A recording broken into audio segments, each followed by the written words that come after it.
എല്ലാ കൂട്ടുകാർക്കും നല്ലൊരു രാത്രി ആശംസിച്ചുകൊണ്ട് മാമ്പഴത്തിന്റെ പുതിയ വീഡിയോയിലേക്ക് സ്വാഗതം. നമുക്ക് നേരെ ആദർശിന്റെ നയനയുടെയൊക്കെ നാളത്തെ ഒരു അടിപൊളി പ്രൊമോ വിശേഷത്തിലേക്ക് അങ്ങോട്ട് പോയാലോ.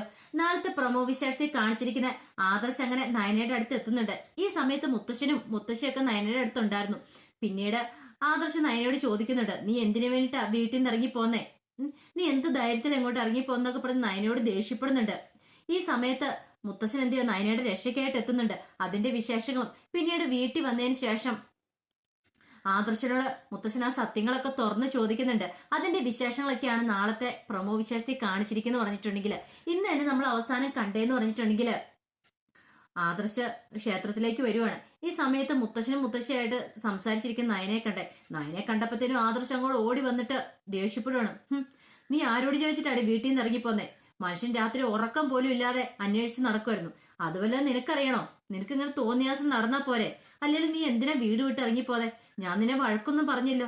എല്ലാരും കൂടെ എന്റെ തലയിലേക്ക് കയറുമായിരുന്നു. ഞാൻ നിന്നെ എന്തോ ചെയ്തെന്നും പറഞ്ഞുകൊണ്ട് ഞാൻ നിന്നെ വഴക്ക് പറഞ്ഞിട്ട് നീ വീട് വിട്ട് ഇറങ്ങി പോന്നും പറഞ്ഞുകൊണ്ട് ഇങ്ങനെ ആദർശ് ഇങ്ങനെ ഓരോന്ന് പറഞ്ഞ് ദേഷ്യപ്പെട്ടുകൊണ്ടിരിക്കുക നയനയോട്. നയനയ്ക്ക് തിരിച്ചെന്ത് മറുപടി പറയണമെന്ന് അറിയത്തില്ല. പിന്നീട് ചോദിച്ചു, അല്ല നീ എന്ത് കാരണത്താല? എന്തേലും ഒരു കാരണം കാണുമല്ലോ നീ ഇങ്ങോട്ട് പോന്നേന്റെ. എന്ത് കാരണമാണെന്ന് ചോദിക്കുമ്പോൾ നയന പറഞ്ഞു, ഞാൻ ആ കാരണമൊക്കെ മുത്തശ്ശനോടും മുത്തശ്ശിയോടും പറഞ്ഞിട്ടുണ്ടെന്ന് പറയാണ്.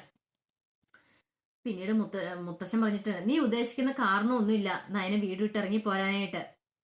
അവളൊരു നേർച്ച നടന്നിട്ടുണ്ടായിരുന്നു. അവൾക്കൊരു വഴിപാടുണ്ടായിരുന്നു, ഒരു രാത്രി മൊത്തം ക്ഷേത്രത്തിൽ വന്ന് ഇരിക്കണമെന്നുള്ളത്. അപ്പം ആരോടും പറയാതെ വന്നാൽ ആരുടെയും പറഞ്ഞിട്ടുണ്ടെങ്കിൽ അതിന്റെ ബലം പോവും.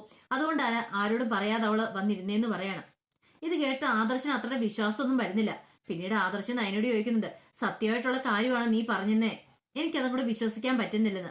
ഈ സമയത്ത് മുത്തശ്ശൻ ചോദിച്ചു, അല്ലെങ്കിൽ നീ ചെയ്യുന്ന എല്ലാ കാര്യങ്ങളും നല്ലതാന്ന് നിനക്ക് തോന്നുന്നുണ്ട് ആദർശേ? നീ ഇന്ന് വരെ നയനെ വേദനിപ്പിച്ചിട്ടുണ്ടെന്ന് നിനക്ക് ഈ ക്ഷേത്രത്തിൽ മുന്നിൽ വെച്ച്, ഈ ഭഗവാന്റെ തിരുനാടിനെ മുന്നിൽ വെച്ച് നിനക്ക് പറയാൻ സാധിക്കുമെന്ന് ചോദിക്കുവാണ്. ഇത് കേട്ട് കഴിഞ്ഞപ്പോൾ തന്നെ ആദർശം ഒന്ന് പരിമി. ആദർശന് വെപ്രാളം ഉണ്ടായി. മുത്തശ്ശൻ അത് ശ്രദ്ധിക്കുകയും ചെയ്തു, ആദർശന്റെ ഈ വെപ്രാളമൊക്കെ. പിന്നീട് മുത്തശ്ശൻ പറഞ്ഞു, ആരും അത്ര പെർഫെക്റ്റ് ഒന്നും അല്ല. ഇപ്പൊ നയന ഇങ്ങനെ ചെയ്തിട്ടുണ്ടെങ്കിൽ അവൾക്ക് അതിന്റെ തക്കതായ ഒരു കാരണമുണ്ട്.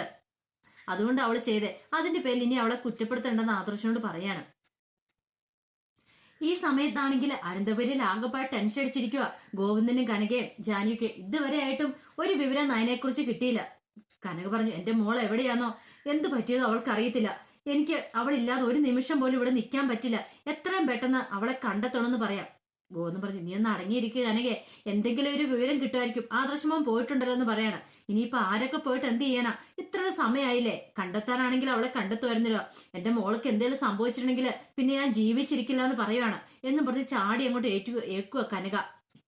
പെട്ടെന്ന് അഭി വന്നിട്ട് കനകയോട്, അമ്മ എന്താ കാണിക്കുന്നത്? അമ്മ എവിടെ ഇരിക്കാൻ പറയണം. ഞാൻ എങ്ങനെ ഇരിക്കണം നീ പറയണേ? എനിക്ക് മനസ്സുറച്ച് ഇവിടെ ഇരിക്കാൻ പറ്റുമോ? എല്ലാരും കൂടെ എന്റെ മോളെ എന്ത് ചെയ്തെന്ന് പോലും എനിക്ക് അറിയില്ല എന്ന് പറയാ. ഇത് കേട്ടുകൊണ്ട് വന്ന ജാനകിക്ക് ദേഷ്യം വന്നു. ജാനകി പറഞ്ഞു, നിങ്ങൾ എന്താ പറഞ്ഞേ? നിങ്ങളുടെ മോളെ ഞങ്ങൾ എന്തോ ചെയ്തെന്നാ?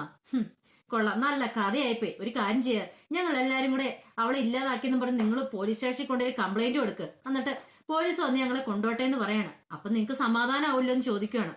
കനക പറഞ്ഞു, ഞാൻ അത് ഉദ്ദേശിച്ച് പറഞ്ഞില്ല. അവൾക്കൊരു പ്രശ്നം ഉണ്ടാകാതെ അവൾ ഈ വീട് വിട്ട് പോകത്തില്ല, എനിക്ക് ഉറപ്പായിട്ടുള്ള കാര്യമെന്ന് പറയാണ്. ജാനകി പറഞ്ഞു, ഞങ്ങൾ ആരും ഒന്നും ചെയ്തിട്ടില്ല, ആദർശം ഒന്നും ചെയ്തിട്ടില്ലെന്നാ പറഞ്ഞേ. അവനെ നമുക്ക് വിശ്വസിക്കാം. പക്ഷെ നയനയ്ക്ക് എന്ത് പറ്റിയെന്നാ ഞങ്ങൾക്ക് അറിയത്തില്ലാത്ത. അവൾക്ക് എന്തേലും ഒരു കാരണമില്ലാതെ അവളെ വീട് വിട്ട് ഇറങ്ങില്ല. അവളുടെ ആ കാരണം അറിയണമെങ്കിൽ അവൾ തിരിച്ചു വരണം. കുറച്ച് സമയം കൂടെ ക്ഷമിക്ക് കനകെ, അവര് തിരിച്ചു വരട്ടെ എന്ന് പറയാണ്. കനക പറഞ്ഞു, എങ്ങനെ തിരിച്ചു വിടുന്ന പറയണേ? ഇത്ര സമയമായിട്ട് എന്തെങ്കിലും വിവരം കിട്ടിയോ? ആരെങ്കിലും വിളിച്ചോ? ഒന്നും വിളിച്ചില്ലല്ലോ. പിന്നെ എവിടെ നിന്ന് വിവരം കിട്ടുമെന്ന് ഓർത്താ നിങ്ങൾ ഇരിക്കുന്നേ? എത്രയും പെട്ടെന്ന് പോലീസ് സ്റ്റേഷനിൽ കൊണ്ടുപോയി കംപ്ലൈന്റ് കൊടുക്കാൻ നോക്ക്. നിനക്ക് മടിയാണേ പറ, ഞാൻ കൊണ്ടേ കൊടുക്കാന്ന് പറയാണ്. അവര് ഇങ്ങനെ ഇതിനെക്കൂടെ സംസാരിച്ചുകൊണ്ടിരിക്കുന്ന സമയത്താണ് നയനയും കുട്ടിക്കൊണ്ട് മുത്തശ്ശിയും ആദർശം കൂടെ അങ്ങോട്ട് വരുന്നത്. നയനെ കണ്ടുപിടി കനക ഓടി ചെന്ന് കെട്ടിപ്പിടിക്കുന്നതൊക്കെ ഉണ്ട്. എന്നിട്ട് ചോദിച്ചു, എന്തോ പറ്റി മോളെ? എന്റെ മോൾക്ക് ഇത് എന്ത് പറ്റി? നീ എങ്ങോട്ടാ പോയത് എന്നൊക്കെ ചോദിച്ചോണ്ട് കുറെ ചോദ്യങ്ങൾ കനക ചോദിക്കുകയാണ്. നയന മോഹം കണ്ടപ്പോ തന്നെ ഗോവിന്ദന് മനസ്സിലായി എന്തോ കാര്യമായിട്ട് സംഭവിച്ചിട്ടുണ്ട്. അല്ലെങ്കിൽ അവൾ ഇങ്ങനെ വിഷമിച്ച് വരത്തില്ല. പിന്നീട് ദേവേനെ ഇങ്ങോട്ട് വന്നിട്ട് ചോദിച്ചു, നീ എങ്ങോട്ടാ പോയത്? ആരോട് ഒരു വാക്ക് പോലും പറയാതെ. ഞങ്ങളെ രാത്രി ഉറക്കളച്ചിരുന്ന് ഇവിടെ എത്രമാത്രം ടെൻഷൻ അടിച്ചെന്ന് അറിയാവോ? അല്ലെങ്കിൽ നിനക്കൊന്നും അറിയേണ്ട ആവശ്യമില്ലല്ലോ. നിനക്ക് സ്വന്തം ഇഷ്ടപ്രകാരം തോന്നിയാസം അങ്ങോട്ട് പോയാ പോരെ. എവിടെയോ ചുറ്റി തിരിഞ്ഞിരുന്നിട്ട് വന്നേക്കോ എന്ന് പറയാണ്. മുത്തശ്ശൻ പെട്ടെന്ന് ദേവേനി, നയന തിരിച്ചു വന്നല്ലോ, ഇനി അതിനെക്കുറിച്ച് പറഞ്ഞ് അവളെ വെറുതെ വേദനിപ്പിക്കണ്ട. പറഞ്ഞു കേട്ടല്ലോ, ഒരു കാര്യമില്ല, നയന പോവില്ലെന്ന് അറിയാവുന്നതല്ലേന്ന് ചോദിക്കുകയാണ്. കനവ് വന്നിട്ട്, എങ്ങോട്ടാ മോളെ നീ പോയത്? ഈ അമ്മയോടെങ്കിലും സത്യം തുറന്നു പറ, നിനക്ക് എന്ത് പറ്റിയതാ? ഈ വീട്ടിൽ ആരെങ്കിലും എന്തെങ്കിലും പറഞ്ഞോ നിന്നോട്? അതുകൊണ്ടാണ് നീ പോയെന്ന് ചോദിക്കുകയാണ്. നയന പറഞ്ഞു, അതുകൊണ്ടൊന്നും അല്ലമ്മേന്ന് പറയാണ്. മുത്തശ്ശൻ പറഞ്ഞു, ഇനി ഇപ്പൊ അതിനെക്കുറിച്ച് ചോദിച്ച് നയനയെ വേദനിപ്പിക്കണ്ട. നയന പോയ കാരണം ഞങ്ങൾക്കറിയാന്ന് പറയണം. നയന പോയ ക്ഷേത്രത്തിലേക്കാ പോയത്. അവൾക്കൊരു വഴിപാടുണ്ടായിരുന്നു ആദർശിന്റെ പേരില്. അപ്പൊ ആ വഴിപാട് എല്ലാവരോടും പറയാൻ പറ്റില്ലാത്ത കാര്യമാ. അപ്പൊ അങ്ങനെ പറഞ്ഞിട്ടുണ്ടെങ്കിൽ ആ നേർച്ചയ്ക്ക് ബലം ഉണ്ടാവത്തില്ല. അതുകൊണ്ട് ആരോടും പറയാതെ ഒരു രാത്രി മൊത്തം അവള് പോയിരിക്കാണ്ട് തീരുമാനിച്ച് നേരം വെളുക്കുന്നതിന് മുമ്പ് വരാമെന്ന് വിചാരിച്ചു. പക്ഷെ എത്താൻ പറ്റിയില്ല. അതാ കാര്യമുള്ളെന്ന് പറയണം. ജഡ്ജ് പറഞ്ഞു, ഇത് ഞങ്ങൾ എല്ലാരും കൂടെ അങ്ങ് വിശ്വസിച്ചു. ഒരു കള്ളക്കഥ ഉണ്ടാക്കി അവള് പറഞ്ഞ ഉടനെ ഇതെല്ലാരും കൂടെ വിശ്വസിച്ച് ഞങ്ങളിവിടെ ഇരിക്കണോ അല്ലേന്ന് ചോദിക്കുകയാണ്. മുത്തശ്ശൻ പറഞ്ഞു, നിനക്ക് വിശ്വസിക്കാൻ പറ്റുമെങ്കിൽ നീ വിശ്വസിച്ചാൽ മതി, ഇനി കൂടുതലൊന്നും എനിക്ക് പറയാനില്ലെന്ന് പറയാണ് എന്ന് പറഞ്ഞിട്ട് മുത്തശ്ശൻ അങ്ങോട്ട് കയറി പോവാ. കനക വന്നിട്ട് പറഞ്ഞു, എന്നാലും മോളെ, കുറെ സമയത്തെങ്കിലും നീ തീ തിരിച്ചല്ലോ. നിനക്ക് ഒരു വാക്ക് പറയായിരുന്നു, ഈ അമ്മയോടെങ്കിലും തുറന്നു പറയായിരുന്നു. ഇവിടെ ഉള്ളവരൊക്കെ എത്രമാത്രം ആദ്യ പിടിച്ചെന്ന് അറിയാവോ? ജലജ വന്നിട്ട് പറഞ്ഞു, ഇപ്പൊ സമാധാനമായല്ലോ. എന്തൊക്കെയായിരുന്നു നിങ്ങളുടെ അമ്മ ഇവിടെ കിടന്ന് പറഞ്ഞുകൊണ്ടിരുന്നേ? ഞങ്ങളെല്ലാരെയും പച്ചയ്ക്ക് കത്തിക്കുമെന്ന് പറഞ്ഞ ഇവിടെ നിന്ന് പറഞ്ഞുകൊണ്ടിരുന്നേ. ഇപ്പൊ വന്നിട്ടുണ്ടോ, മോള് വന്നു കഴിഞ്ഞപ്പോഴത്തേനും അവരുടെ ഭാവം മാറിയത് കണ്ടോന്ന് പറയണം. പെട്ടെന്ന് അതിന് വെച്ച്, അമ്മ എന്താ പറഞ്ഞേ? അമ്മ ഇവരോടൊക്കെ എന്താ പറഞ്ഞെന്ന് ചോദിക്കണം. അത് മോളെ, ഞാൻ പിന്നെ അമ്മേ അങ്ങനെയൊക്കെ പറയേണ്ട വല്ല ആവശ്യം ഉണ്ടായിരുന്നോ? അല്ല, ഞാനൊരു തെറ്റ് ചെയ്തേന് അതിന് ഇവരുടെ മേത്ത് പഴി ചാരേണ്ട ആവശ്യമുണ്ടോ അമ്മയ്ക്ക്? അത് ഈ വീട്ടിൽ വന്നിട്ട് അമ്മേനെ ഒക്കെ പറയേണ്ട ഒരു ആവശ്യമില്ലായിരുന്നു പറയാണ്. അങ്ങനെ നയന കുറ്റപ്പെടുത്തുന്നുണ്ട് കനകനെ. ഇത് കേട്ട് കഴിഞ്ഞാൽ ദേവേനിക്ക് സന്തോഷമായി. കാരണം അവൾ ഇത്രയെങ്കിലും പറഞ്ഞല്ലോ കനകയോട്. അങ്ങനെ ഒരു ചിന്തയാണ് ദേവേന്റെ ഉള്ളിലുണ്ടാന്ന് പറഞ്ഞിട്ടുണ്ടെങ്കിൽ. പിന്നീട് മുത്തശ്ശനെ മുറിയിലേക്ക് എന്നിട്ട് മുത്തശ്ശൻ ഇങ്ങനെ ആലോചിച്ചുകൊണ്ടിരിക്കുമായിരുന്നു. എന്നാലും ആദർശ് എന്തുകൊണ്ടായിരിക്കും അങ്ങനെ ചെയ്ത് നയനയോട്? അങ്ങനെ ഒരു കത്തിനകത്ത് ആ കാര്യങ്ങളൊക്കെ എഴുതി എന്തായിരിക്കും? ഒരുപക്ഷെ ഇനി അവളോട് ശരിക്കുള്ള സ്നേഹമില്ലേ, തന്നെ പറ്റിച്ചുകൊണ്ടിരിക്കണോ? അങ്ങനെയൊക്കെ ചിന്തയുണ്ടാകുന്നുണ്ട്. ഈ സമയത്ത് ആദർശം അങ്ങോട്ട് കടന്നു ചെല്ലുന്നുണ്ട്. ആദർശം എന്ന് കഴിഞ്ഞപ്പോഴത്തേനും മുത്തശ്ശൻ ചോദിച്ചു, ഇങ്ങോട്ട് വന്നേ, എനിക്ക് നിന്നോട് കുറച്ച് കാര്യങ്ങളൊക്കെ ചോദിക്കാനുണ്ടെന്ന് പറയാം. എന്താ മുത്തശ്ശ, എന്താ വിളിച്ചെന്ന് ചോദിക്കുകയാണ്. ഞാൻ ചോദിക്കുന്നത് സത്യസന്ധമായിട്ട് വേണം നീ ഉത്തരം നൽകാനെന്ന് പറയാം. എന്താ മുത്തശ്ശ? മുത്തശ്ശനോട് ഇന്നുവരെ കള്ളം പറഞ്ഞിട്ടുണ്ടെന്ന് ചോദിക്കുകയാണ്. കള്ളം പറഞ്ഞിട്ടില്ലെന്നാണ് എന്റെ വിശ്വാസം. പക്ഷെ വിശ്വാസമല്ലേ, അതെപ്പോ ഏത് നിമിഷം വെള്ളം തെറ്റാണല്ലോ എന്ന് പറയാണ്. എന്താ മുത്തശ്ശ, കാര്യം പറയാണ്. അല്ല, നീ എനിക്ക് വേണ്ടിയാണോ നയനയെ സ്നേഹിക്കുന്നത്? ഇനി എന്റെ കാലശേഷം നീ വാക്ക് മാറുവോ? എനിക്ക് തന്ന് സത്യം ചെയ്ത് തന്നിട്ടുണ്ടായിരുന്നല്ലോ നീ അവളെ സ്നേഹിച്ചോളാന്ന്. അതിനു വേണ്ടിയിട്ടാണോ നീ അവളെ സ്നേഹിക്കണേന്ന് ചോദിക്കുകയാണ്. ഇതെന്താ മുത്തശ്ശ ഇപ്പൊ ഇങ്ങനെയൊക്കെ ചോദിക്കാനായിട്ട്? ഞാൻ ചോദിച്ചു എന്നുള്ള ആദർശേ, എന്റെ കാലശേഷം നീ അവളെ വിട്ടുകളയുവോ, അവളെ ഉപേക്ഷിക്കുമോ എന്ന് ചോദിക്കുകയാണ്. ഇത് കേട്ട് കഴിഞ്ഞപ്പോ ആദർശം ഒന്ന് ഞെട്ടി. എന്റെ ഭഗവാനെ, താൻ എഴുതിയ കത്തിലെ കാര്യങ്ങൾ അങ്ങനെ മുത്തശ്ശൻ അറിഞ്ഞോ? ഇനിയിപ്പൊ തന്റെ മനസ്സ് വായിച്ചോ? എന്താ സംഭവിച്ചിരിക്കുന്നത്? ഒരു ഐഡിയയും കിട്ടുന്നില്ലോ. പെട്ടെന്ന് ആദർശിച്ച്, എന്താ മുത്തശ്ശൻ എങ്ങനെയൊക്കെ പറയണേ? ഞാൻ അങ്ങനെയൊക്കെ ചെയ്യുമോന്ന് ചോദിക്കുകയാണ്.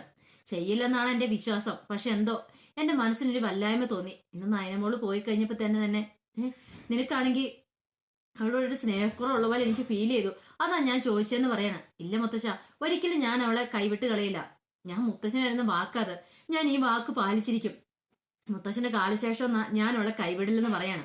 മുത്തശ്ശൻ പറഞ്ഞു, വാക്ക് പറഞ്ഞാൽ വാക്ക് പാലിക്കുന്നവനാ നീ എന്റെ വിശ്വാസം, ഞാനിത് വിശ്വസിച്ചോട്ടെ എന്ന് ചോദിക്കുകയാണ്.